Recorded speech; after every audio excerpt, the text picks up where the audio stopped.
Okay, yeah, we are progressing, and the next topic we'll be looking at is what you call segmentation policy. Segmentation policy from FIRS, or what I call it, or simply put, FIRS segmentation policy. Now, before we get into that, let me just explain some things to you. Okay. They say that all fingers are equal, but some are more equal than others. We are all into business.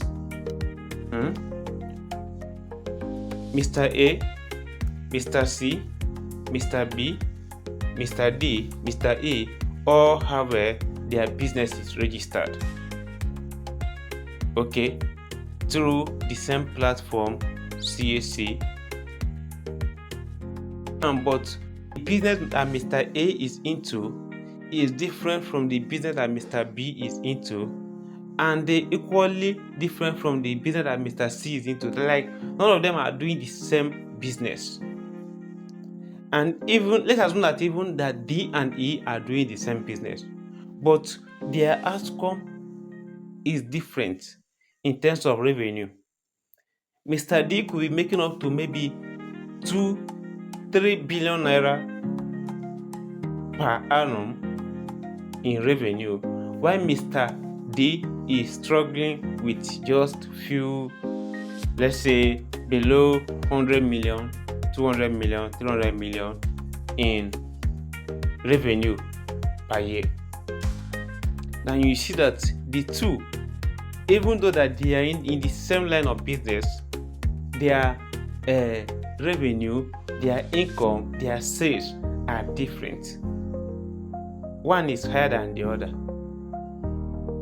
Okay. Now, probably there is a particular both parties are in the same location, in the same state, and then I can't come to pay for my tax.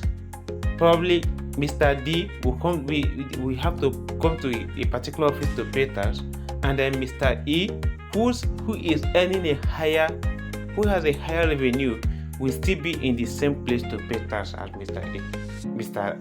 D. There will be some discrepancies, and it's not that there is partiality there, but there should be some policies put in place in order to give Mr. E, that is earning higher, a better treat. Not necessarily a treat, but to have his tax properly accounted for and remitted properly. Now, that is what we call a FIRS segmentation policy. Segmentation policy implies that businesses should go and remit their taxes in a particular tax office that befits their level. And when they talk about their level, the level they are talking about is their earning power, their revenue power, the amount they make per year. In their segmentation policy, we have what you call the LTO, we have what you call the MTO, L and M. So know the difference. MTO, and then we have the MSTO.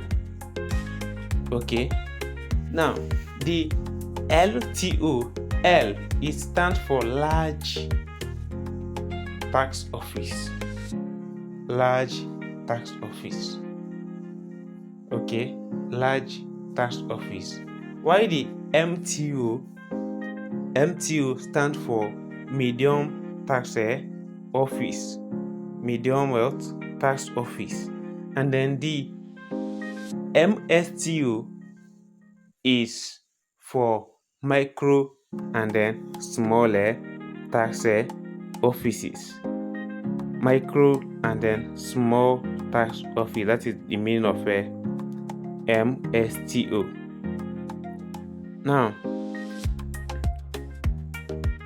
what this means is that if your revenue per year is between 0 to 500 million naira in revenue, you should remit your taxes, or you have your taxes registered in the nearest micro and a small tax office. That is where you should register your TIN. Okay, that is where you should register your TIN. The nearest MSTO, the MSTO that is closest to your registered business address, that is where your TIN should be registered, because that is where you are going to remit your taxes and all that. Do you understand?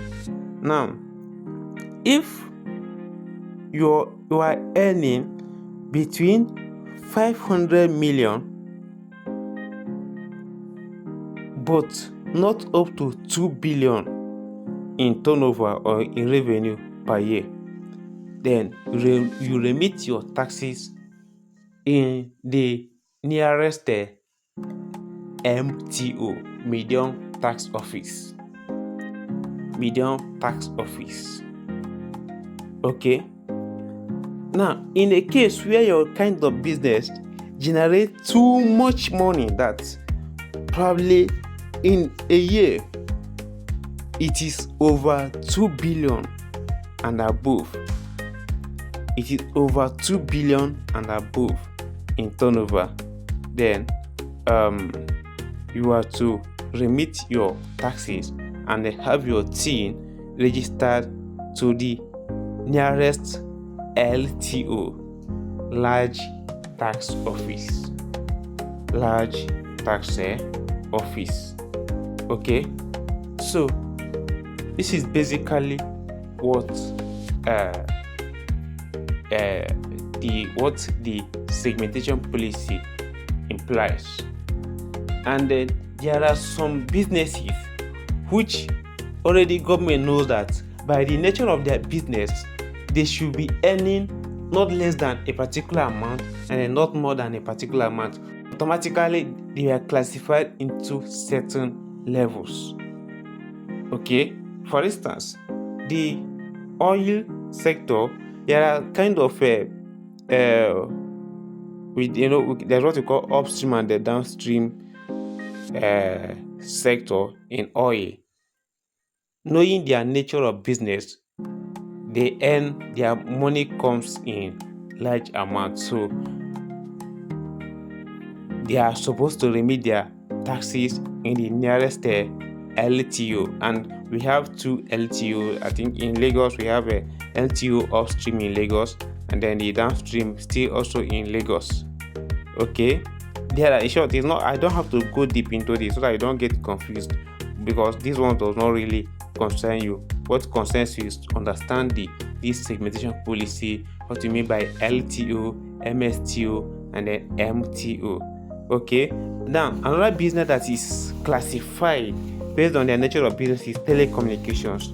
Telecommunications such as all these MTN, Airtel, Glo, Etisalat, they make a lot of money, by their spread. So definitely, because they make a lot of money, they are to remit their taxes to the nearest MTO or LTO. Depends. We have LTO telecom and then broadcast, and we equally have a MTO. So depending on their level, aviation, construction, transportation and logistics, they equally remit their taxes to their nearest. We have LTO aviation, we have a LTO construction and all that.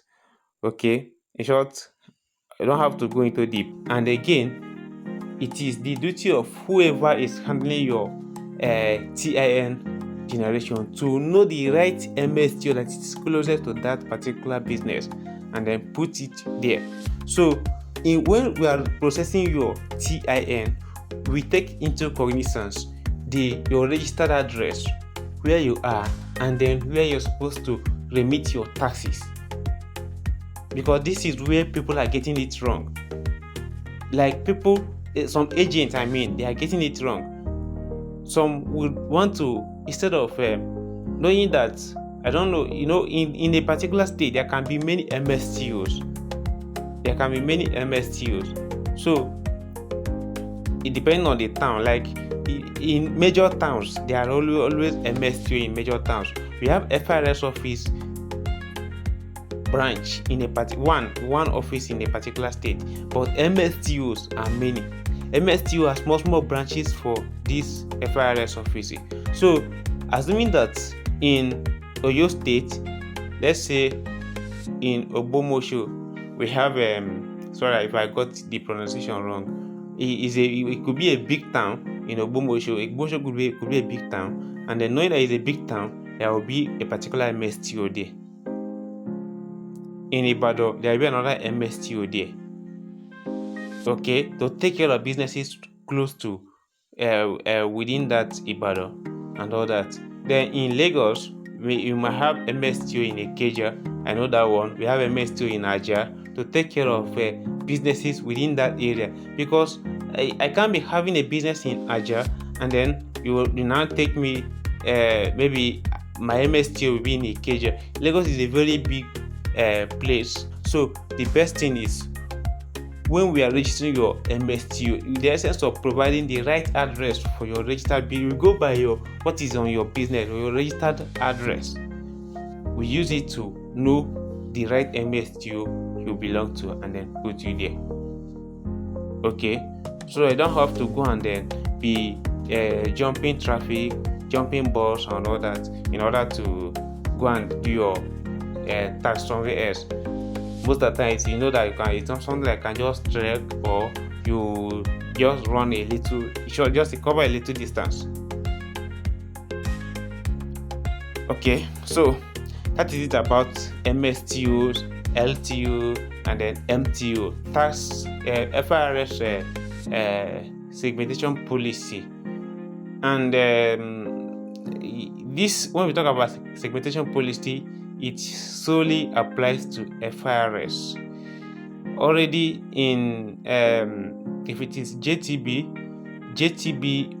always work, their offices, they work hand in hand with state internal revenue services. So they don't really have all this MSTO and all that. They work hand in hand with the state internal revenue services.